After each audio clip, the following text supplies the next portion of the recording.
welcome to the studio, Jesse. We're sitting here with Jesse Stewart in my recording studio called Hearts Gone Beyond, where we do podcasts and voiceovers and live DJ sets and things like that. And yeah, I'm really excited to have Jesse here in the space. I've known Jesse for about 10 years now, and we met at, I used to frequent your weekly sound baths at your space. And that's where I met you and a bunch of other people in the Toronto spiritual community. So Jesse, I'd love it if you introduce yourself and tell us a little bit about yourself. Sure. Well, thank you so much, Marco, for inviting me here into your beautiful studio, sonically and visually incredible. And what a power spot upon the earth, not only vibrationally, but just, what you're going to send forth in terms of information into the world. And thank you for the support you're offering me in the launching of this new program, Vibration as Foundation, Masters in Resonance. This is a next step for me in my personal journey as a teacher, a spiritual teacher, working, and supporting people in their spiritual development. And really that comes around to vibrational development. So this course is something that is kind of the culmination of years, I suppose, decades of study, research, practice, and bringing the best of what I've been accumulating. I've really made it my business or profession or my career to seek out the best knowledge on the planet from some of the best teachers, at least what I consider some of the best teachers that are putting forth modern information that's needed for modern spirituality that aligns with modern science as well, and to bring really the science and spirituality closer together in our times, because to me that's the balance, the clinch that's needed to help people evolve into the best version of themselves. Wow. And where would you say your interest in vibration came from? And what was the inspiration behind your program in relation to that? Well, that's an interesting question. Where did my interest come from? I feel that from early on I had an energetic sensitivity that has morphed from being initially kind of an oversensitivity to the point where my mother used to kind of mock me, and she'd go, "Oh, you're so sensitive." And I was, and I had a drop at a certain point in my early 20s where I was really oversensitive and vulnerable for a variety of reasons, where I had to work to overcome that and learn to maintain a sensitivity without it being a liability, so I could live in the world and be energetically sensitive, and also to learn to impart positive vibrations into the world so I could participate. Right. So one of the things I teach in this program is the plight of the empath. Okay. And we have people talk about being empaths and how difficult that is because they can't go out in public, or if they do, they take on other people's energies, vibrations, thought forms, and they have to go home, and it takes days to cleanse and recover from that. Of course. That really is not the way it should be, and it doesn't have to be that way. And I don't like it when I see empaths portrayed as energetically vulnerable and kind of incapable in a way. I've done numerous trainings with some great teachers that have shown me how to be empathic without being lambasted by the world and other people's fields. Is there any thing you can recommend for people who are currently struggling with that, and how they, are they're very sensitive to their environment and are unable to, I guess, decipher, what thoughts are coming or originating from them, or what's coming from their external? Are there any simple tools that you're willing to share? Or is that more What would I for the recommend? program? Well, take the program, Yeah. Vibration as Foundation, Yeah. Mastering Of Resonance. course. And I'm going to share, a real cross-section of not only theory, but practices, to, first of all, just open up this whole idea of living in a vibrational world, Yeah. which is new to a lot of people, but it is the leading edge, I believe, in terms of human evolution, is to open our awareness to other dimensions, other levels of our being. And so, there are numerous practices one can work with to be empowered in being in the world, but not, affected negatively by detrimental energies. One of the things I want to say right up front is that something that should parallel the work in the vibrational arts is our personal development. A lot of people want to learn how to work with tools and techniques, and you can buy devices and things like that.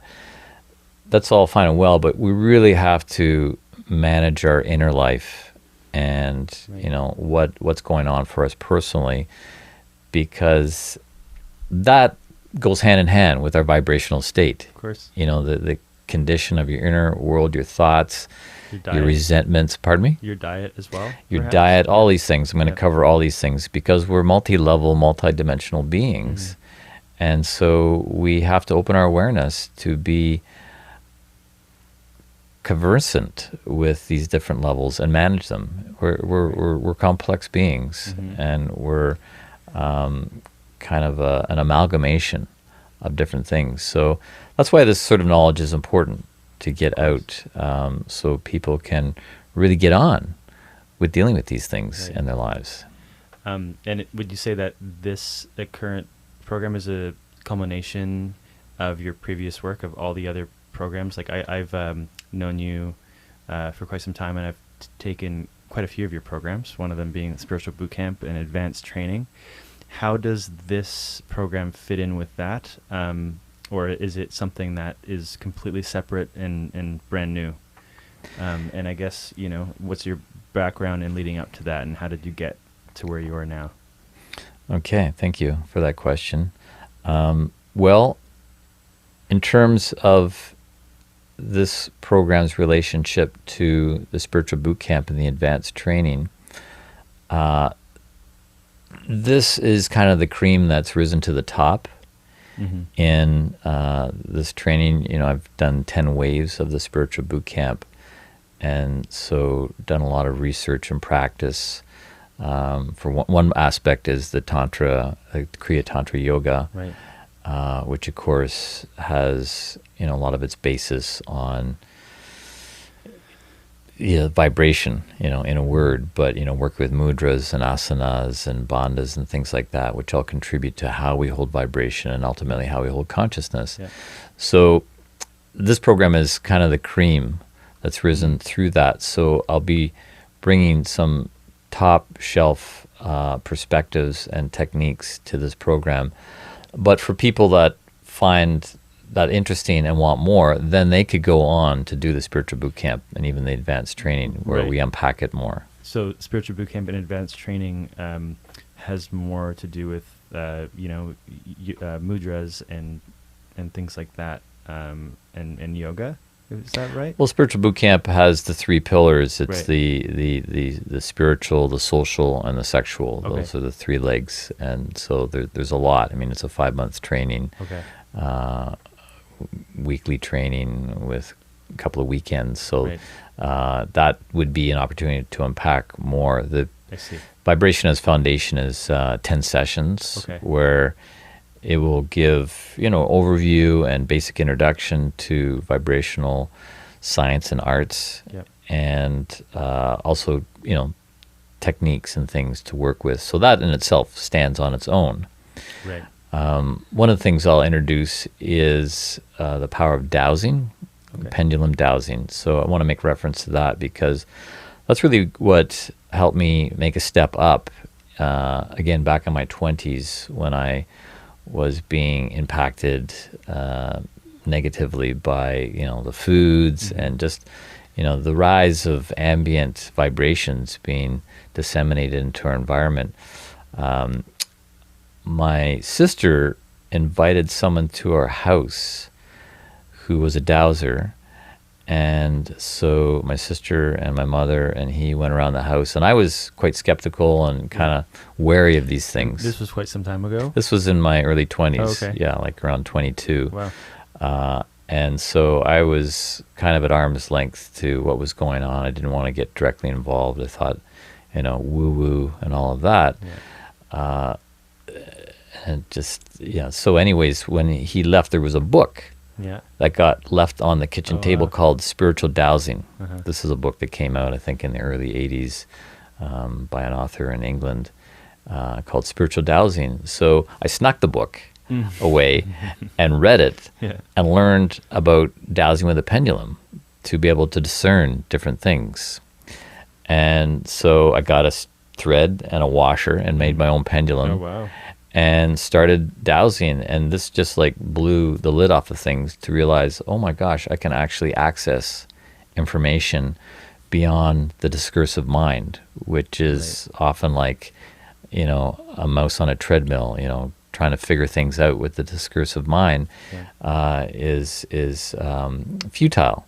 I mean, the discursive mind, the logical mind, analytical mind has its place as an appendage in our cognitive activities, but what was happening at that point was I was being opened up to interfacing with the field of intelligence that is in space. Space is not just empty space, a vacuum, but is filled with information, intelligent information. And this is part of humans' evolutionary path, is to develop ourselves as a device to be able to interface with the field of cosmic intelligence. So I began working with this thread and washer and dowsing things, and was like, as I said, blown away that I could get information and accurate information regarding questions and so forth. After doing this for some weeks, I was then guided to stop using the pendulum. Okay. And to go pendulumless. Oh, wow. And this is part of what I bring into this program, Vibration as Foundation, is working with the power of the spiral. The spiral is really the fundamental signature of the universe, spiraling galaxies, solar systems, and then, as above, so below, we see spirals everywhere on the planet, because that's the fundamental dynamic gesture of growth. So when you're working with pendulums, spiraling. So when I went pendulumless, I had entrained myself with the feeling of a clockwise and counterclockwise pendulum in my body. In your body? Yeah. Well, now we have to kind of open it up a bit more to recognize that, there's more than one body. Right. And we also have to discern that the difference between the human body and the human being. The human body and the human being are two different things. So, but even in terms of a body, we have not only a physical body, but we have a vibrational body, sometimes referred to as the etheric body, or, in the ancient Eastern traditions as the Ka or the Ki or the Chi, the life force body, which is really where vibration is held and emanates from and trickles down into the physical body. So what I was doing was having an awakening to my etheric body. Wow. And, when we hear this expression on the world, in the world, that the world is waking up, right? More people are saying, oh, the world is waking up. Well, what does that mean? Right. Does it just mean waking up to, political, conspiratorial types of things? Yep. Yeah, a lot of people see it that way. I've always seen it as something, more internal, something that is hard to explain to people unless they've done some of that work and harnessing the ability to feel into those sensitivities and elevate them. And then, it comes from feeling sensations within your body, being more in tune to your environment through your etheric, and also being more perceptive to other realms before you go to sleep in meditation, being able to have a more thinner veil, so to speak, between this and like, you know, the astral plane, which is, I think for me, that's always been something about, you know, taking the word awakening and putting in that context. I think it has a lot to do with how we become more sensitive to our to other planes of existence. Does that make sense? Exactly. Yeah. Yes. Cool. You're an exemplary student. You took what you learned in the spiritual boot camp, and you know, and this was one of the reasons why I was led to teach Kriya Tantra Yoga. Right. It is about awakening in a safe way to these other layers of ourselves, the etheric prana chi layer, and how we can bring that into partnership. You know, Right, tantric yoga it can be utilized in working with partners, and how much more wonderful it is when you have an energy sensitivity to the other person. And this is being an empath in the best way, where, you know, to be in an intimate proximity with a partner and to be able to feel what they're feeling, to be able to know what Right. they're experiencing. Yeah. And where two really become one, because you've created a co-joined field for that time, Right. through the melding of your etheric bodies, and so you're giving to them as if they were giving to themselves. You become an extension of them, and they become an extension of you. It's beautiful. Yeah. So this waking up, Yeah. you know, waking up in the world is waking up to these other levels of our being. Yeah. I had a student ask me an interesting question recently that I'd never been asked before, and they said, what is the difference between Eastern and Western psychology and psychotherapy? Because I part of my background is training in psychotherapy. And, you know, like, wow, yeah, what is the difference between Western and Eastern psychology? And the Western psychology, you know, that emanated from Freud and during that period, you know, they work with the phenomenon of the mind. You know, they call it the mind. Right. Or the ego, or the id, or the superego. I mean, have you ever seen one of the, you know, where do you keep your mind? Is in your pocket? Can you show me your mind? Can you show me your id? Yeah. You know, so they're just really naming the phenomenon of what they experience in their psychological explorations. And they've tried to find, where is the mind or the soul? You know, they cut the human open and dissect the brain and things like that. Where is the soul contained? You know, which is the realm of psychotherapy. Whereas in Eastern psychology, it really is defined in terms of the bodies, these subtle bodies, right? That there's these different layers of the chi body, and, you know, the astral body, and the I am awareness, self-awareness, and things like that. And in the ancient times, they had much more of a discernment of these things. There was really, you know, a clear seeing, or a clairvoyance, or, you know, a kinesthetic knowing. You know, they had that energy awareness where they could feel. I mean, even, you know, Chinese doctors now, they feel your pulse, but they're also connecting to these other levels of your being. Right. Yeah.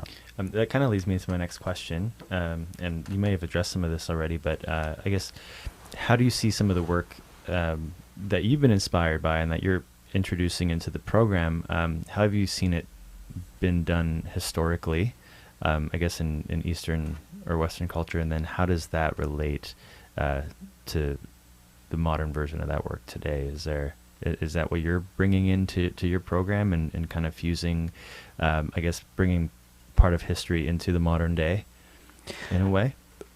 Absolutely. We have to, you know, give due deference to what our ancestors experienced and taught and handed down to us, which, you know, to a large degree has been pushed to the side by modern Western science, Right. because the fundamental function of Western science is skepticism.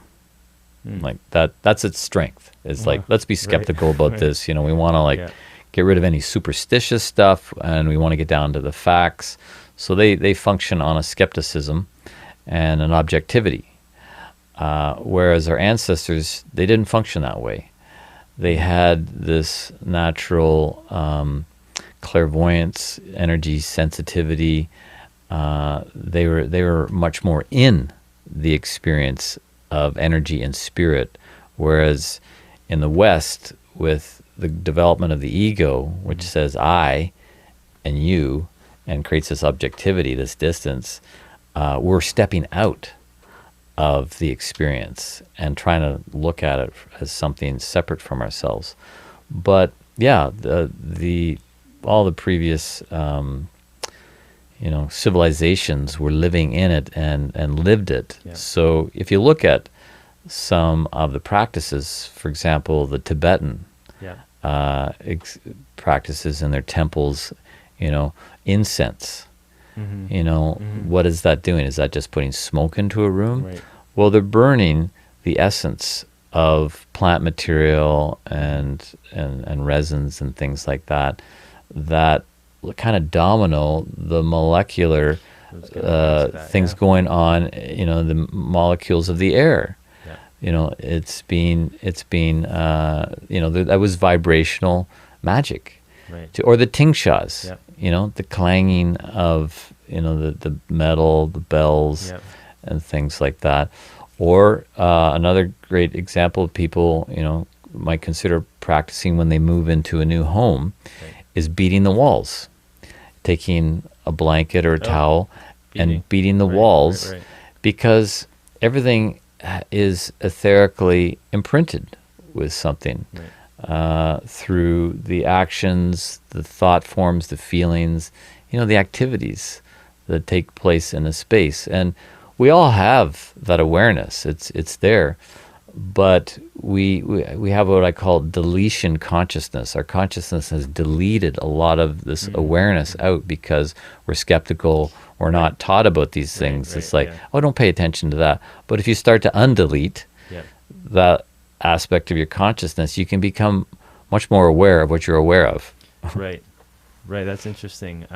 Yeah, I guess if you don't even, if you're unaware of some of the ways in which energy and vibration and stagnant energy may be impacting your life. I mean, some people say ignorance is bliss, and the more I've attuned my senses to perceive my environment, I've noticed myself becoming overwhelmed with things sometimes because my sensitivities are much more heightened. So if I'm not managing my mind and my body and my spirit properly, like I could get steamrolled with the amount that I'm receptive to, whereas someone who hasn't done the work to heighten those parts of themselves, they might be completely oblivious to it and may not get affected in the same way, but it may be affecting their life in other ways that they're unaware of.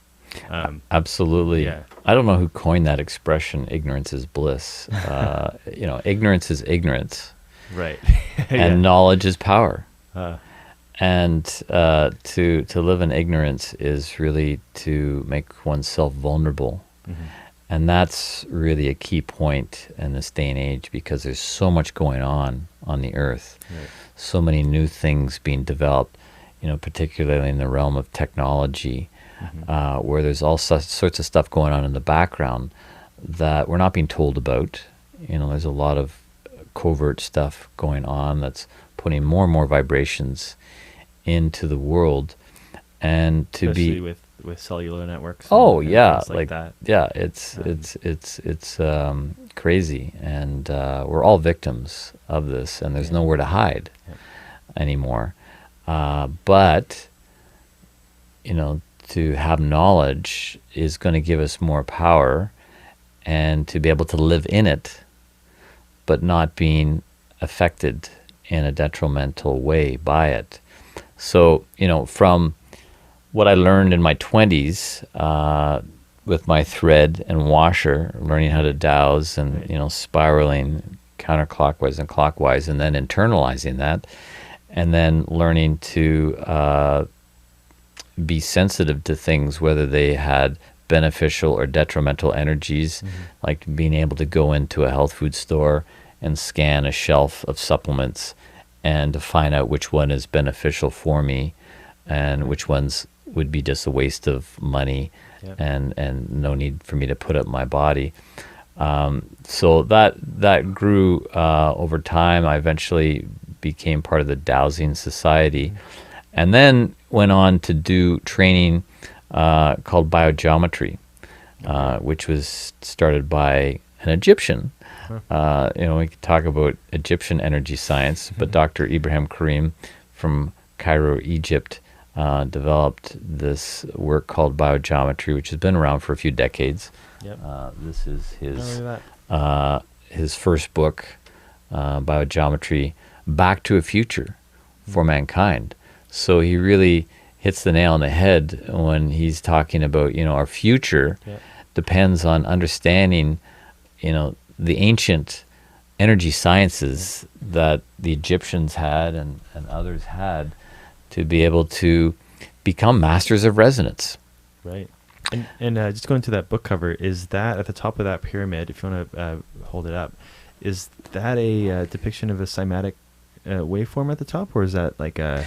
These are biosignatures. Biosignatures. At the top of this. It's an image of a pyramid. At the bottom it has, I think, a photo of Cairo, some city anyways, with all its EMFs and things like that going on. Right. And at the top, biosignatures, which I'm also talking about his second book right now, which is called Biogeometry, Biosignatures, where he looks at the signatures for the different aspects of our biology.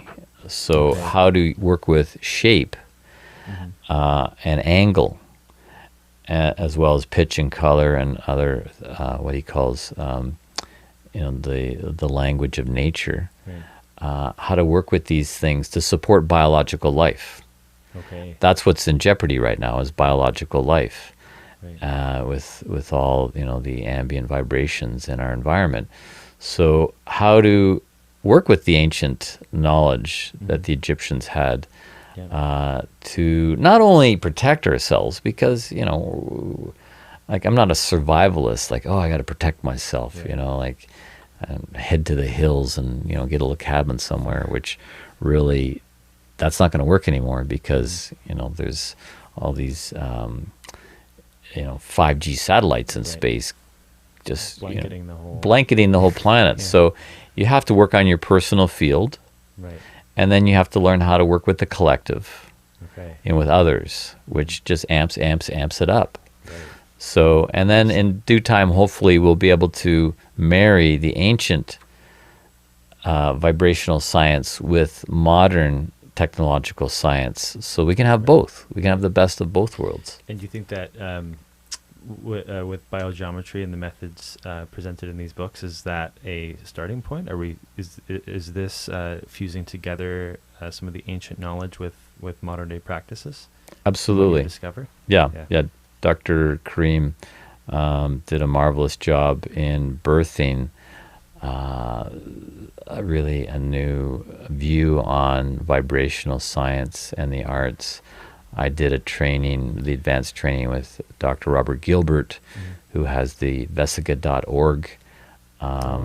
He has his own trainings, but he's one of the few in North America that's permitted to teach biogeometry from Dr. Karim.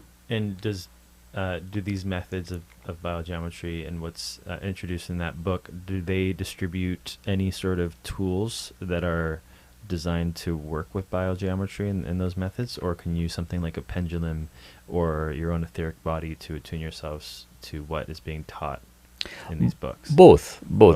He offers tools. They do issue different tools and devices and things like that, and I've acquired different ones. I've brought one here today. Oh, cool. It's Biogeometry pendant that has biosignatures on it. These are shapes that support the biological life of different organs and things like that, different conditions that we have to deal with. So they've been imprinted on this piece of metal, so I carry that in my field. Oh, cool. So they're all emanating vibration to work in a beneficial way to strengthen my field, increase the cohesiveness of my field, and allows me to live and function on a more healthy level in this world, and not only just survive, but as I say, put out good stuff into the world, and ultimately to create a container for consciousness,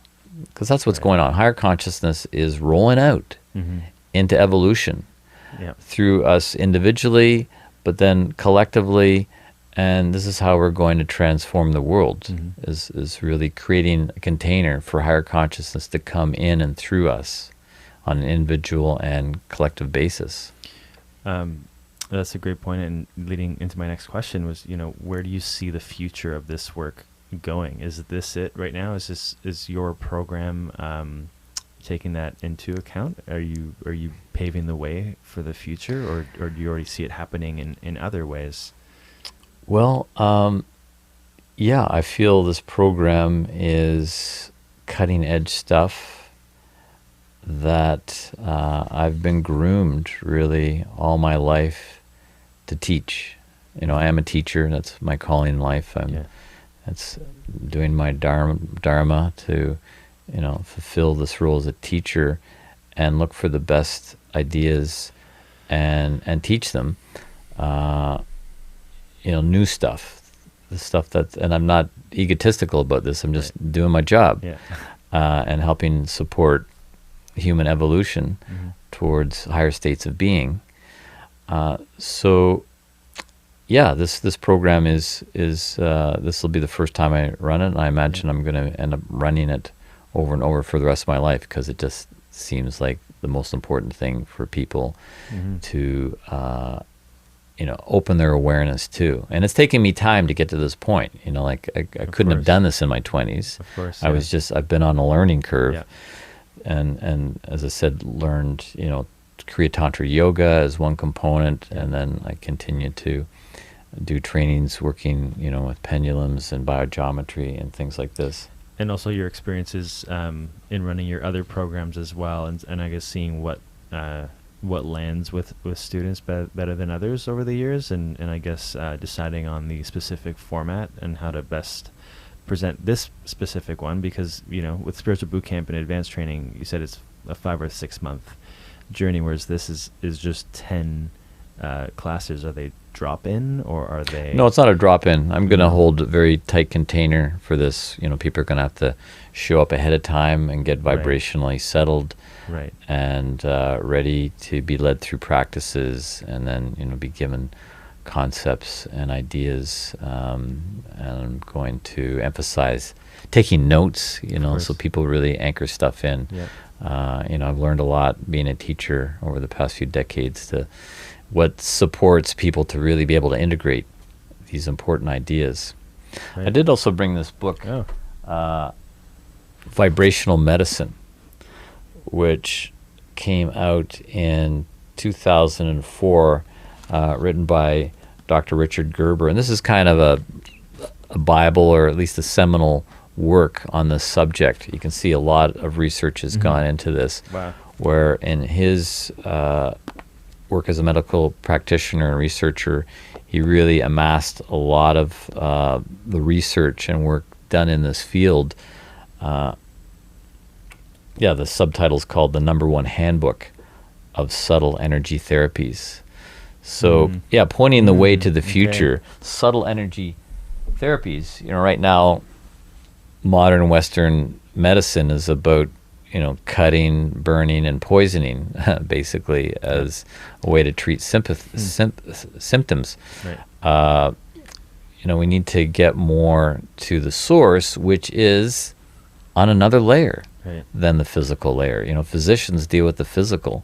We need, you could call them metaphysicians, that are working with this higher layer. And there's a lot of that going on already. You know, what I'm doing is just another kind of drop in the bucket. There's a lot of energy therapy workers doing Reiki and things like that. I trained in something called therapeutic touch back in my 30s when I was doing a lot of trainings around this. And therapeutic touch, ironically, there's no touch involved, at least not of the physical body. Yeah. It's really, working with sensing the energy around and in the body and helping to move it. And I know a lot of hospitals actually allow this. I have a cousin who goes into hospitals, and it's kind of funny, like people go into hospitals and they get the medicine from the doctors and whatnot, but they're allowing people come in to work on the energy field of patients if they want it. This is kind of an adjunct thing. And would another name for vibrational touch be Reiki? Or yes. Is that basically the same thing or similar? Mm-hmm. Yeah. Yeah. That's really, really cool. Have you? What are your experiences doing that type of work with people one-on-one, or in group settings or things like that? Is that something that you are going to be bringing into this program and teaching people some of those tools, or does it not really? Is that not something that you plan on? My experience of that is, as I said earlier on, that it has to be paralleled with personal development work. Okay. That energy work is not enough. Just like, going to a medical doctor isn't enough. We have a physical body, so go to a physician. You need energy help, go to an energy worker. If you need, psychological support and clearing, then go to a psychotherapist. A lot of my work, just to mention briefly, is I sometimes call myself the ego doctor, which is really kind of the highest member of our being. Ego comes from the Latin word I. It's the I am self-aware. The ego is self-aware. And that's where a lot of people are stuck. Their awareness isn't even there. They're confused about, what they are. And, so their awareness is skewed. So a lot of my work is, helping people to get clear on this thing of what the ego's function is. So that's a big piece of what I unpack in the spiritual boot camp. So get people functioning again with this highest capacity of being an ego, I am, self-aware being. And then that trickles down into our psychology, and then down into our energy, and ultimately the physical body, which is really a telltale at the end of the line. But we have to go closer to source and get the blocks and things sorted out, so we can really be in flow. Of course, yeah. And I guess what you're doing with vibration is medicine. In that program, you're taking some of the best and most successful practices that you've been experimenting with within the spiritual boot camp, and you said it's like the best of the best stuff that you're bringing into this program. And I guess my next question is, what's the intention and the end result for the participants of this program? Where are you hoping to guide them, and what can they expect to have happen to them on a subtle, etheric level, having taken this program? Yeah, well, as I said earlier, there'll be a balance of the theoretical and the practical. So in the theoretical, to get an understanding of what it is to be a human being, and not just a human body.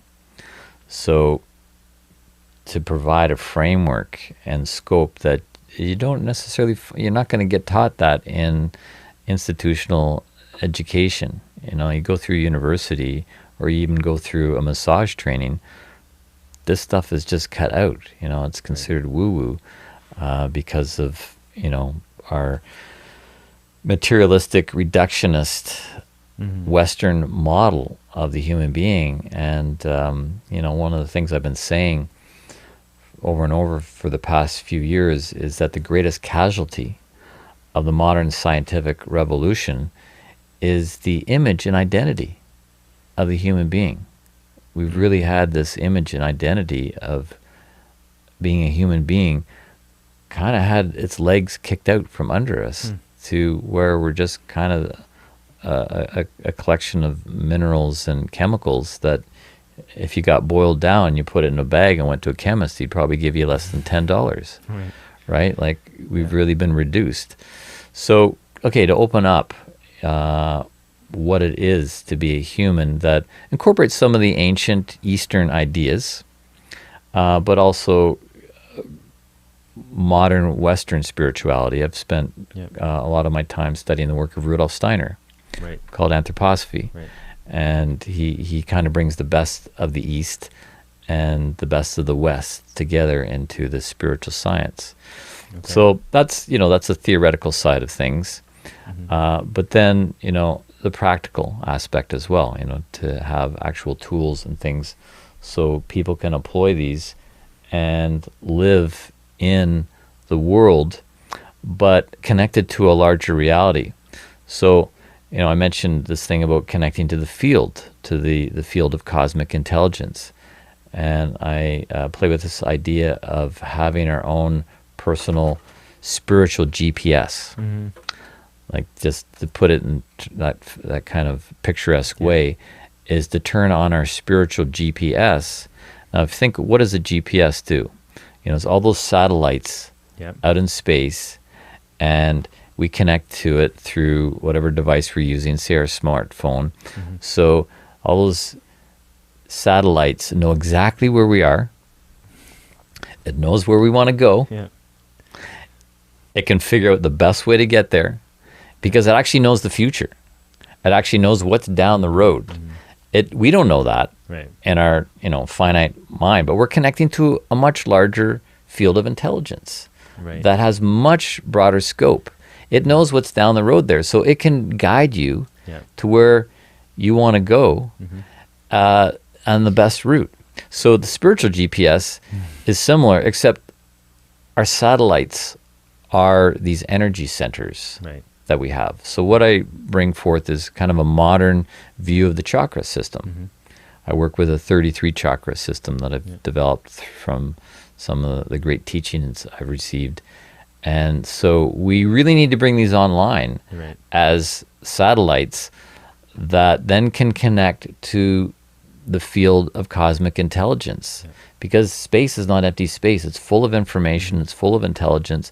And when we learn to tune into that, we can be guided through our spiritual GPS to where we need to go. And it even knows where we need to go. So we're really so self-limiting in our life these days, but we have so much resources available once we turn it on.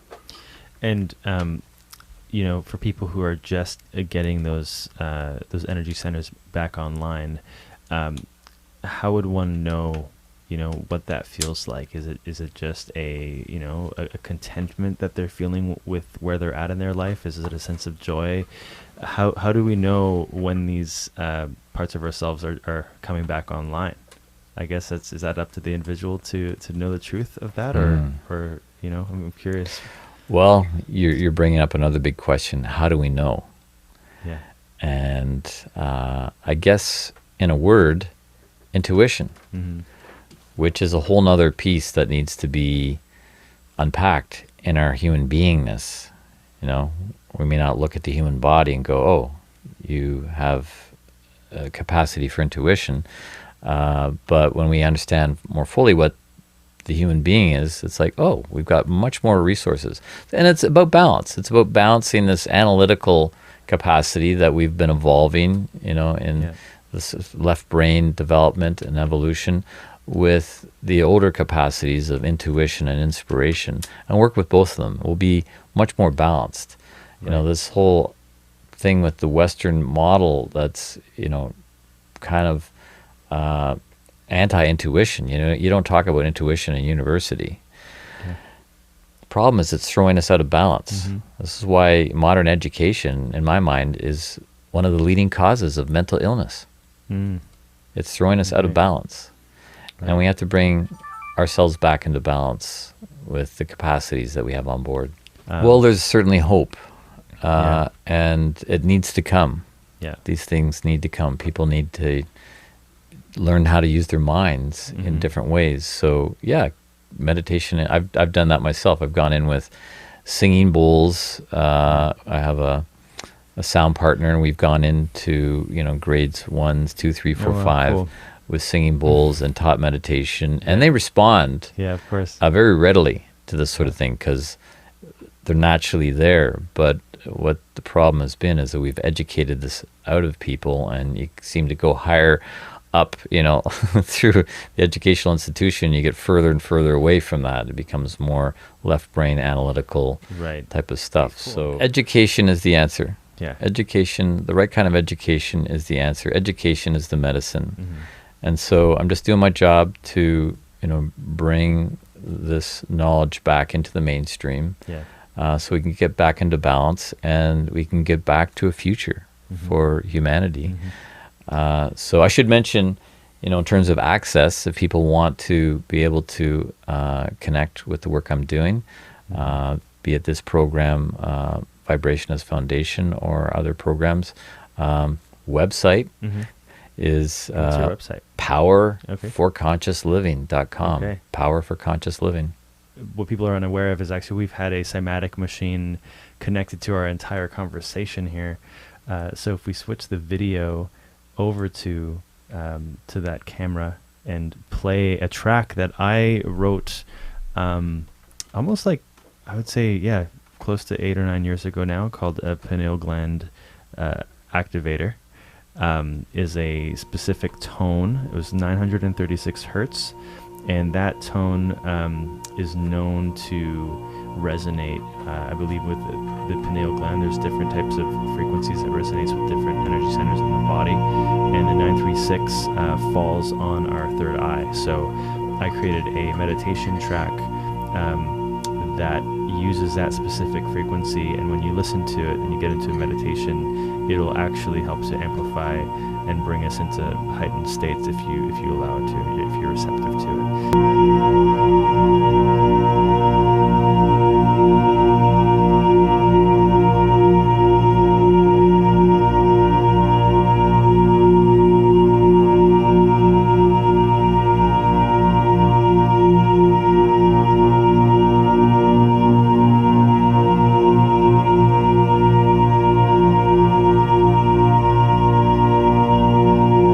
As it hits our eyes, it's that bridge between what we're hearing and what we're seeing.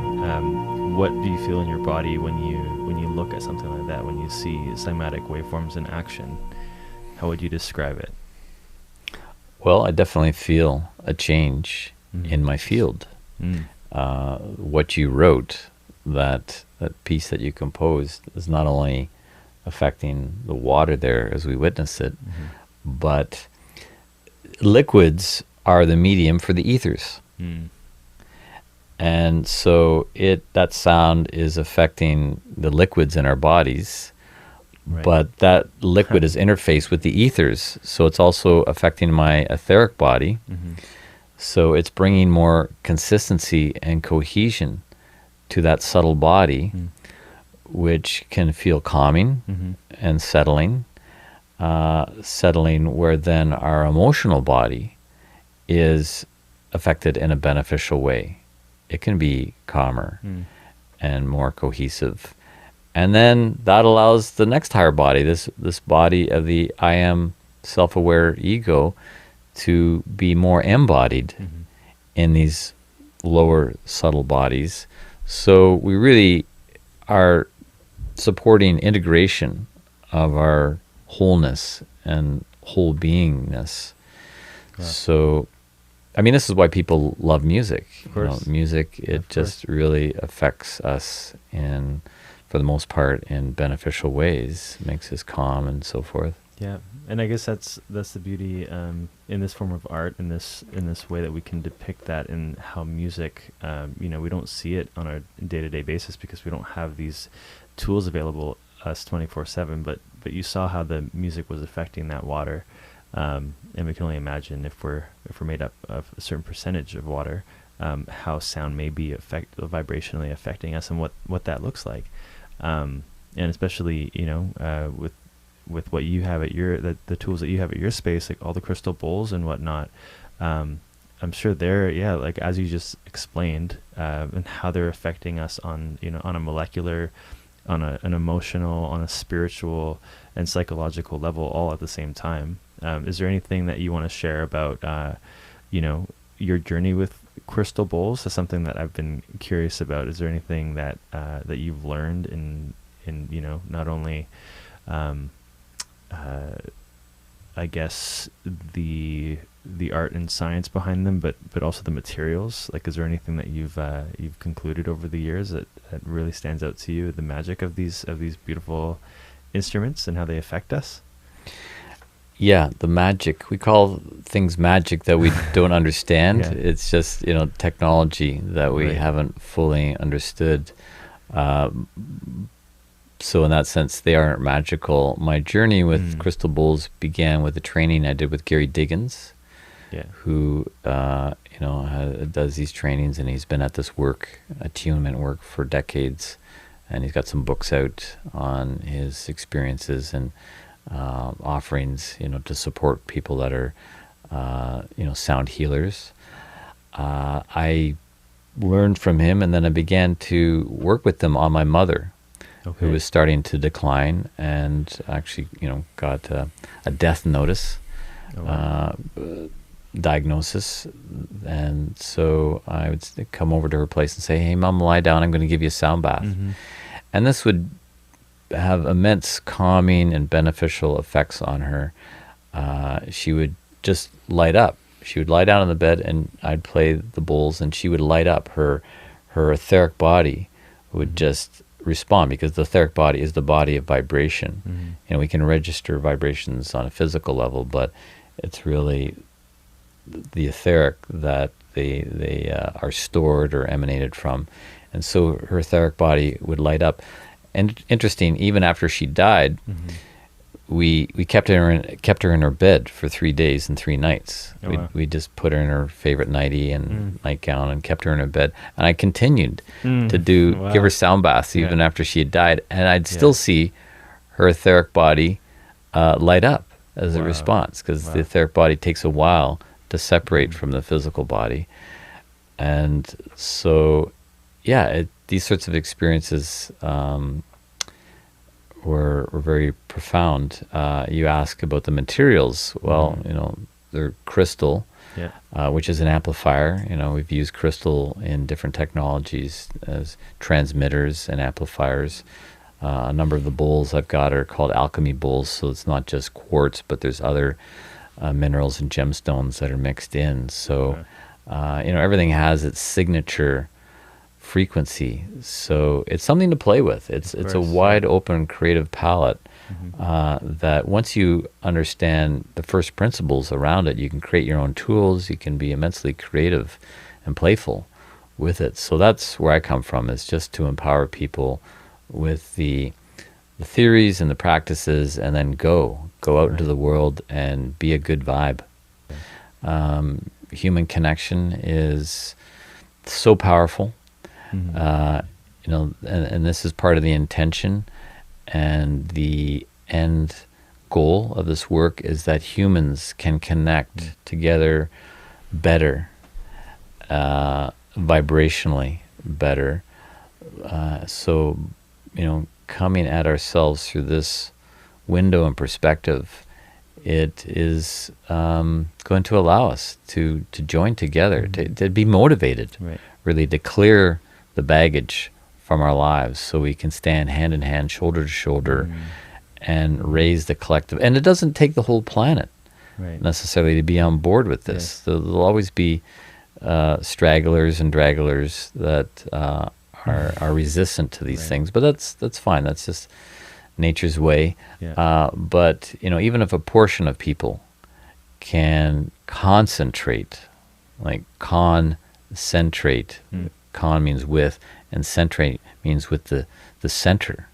If we can really, through creating a circle, amplify a center with a particular power, then we can have immense influence Wow. over the state of the world.